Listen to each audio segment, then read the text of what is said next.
This here is H.H. Holmes, referred to as America's first serial killer. And he had a little old property in Chicago referred to as the Murder Castle.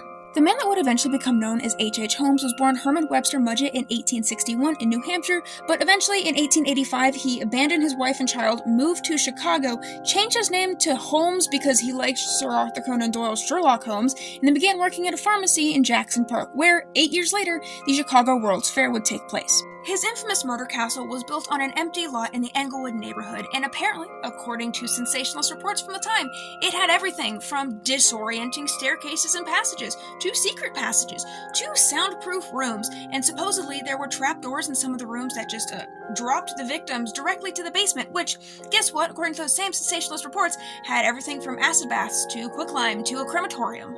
We don't know how many people Holmes killed, however those same sensationalist reports claim as many as 200 victims, but the exact number is still debated by historians to this day.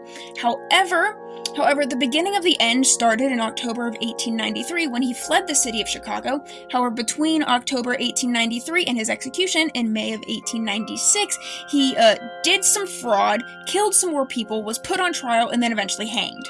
This here is also H.H. Holmes in his unmarked grave after he was exhumed 121 years after being executed. The murder castle was demolished in 1938.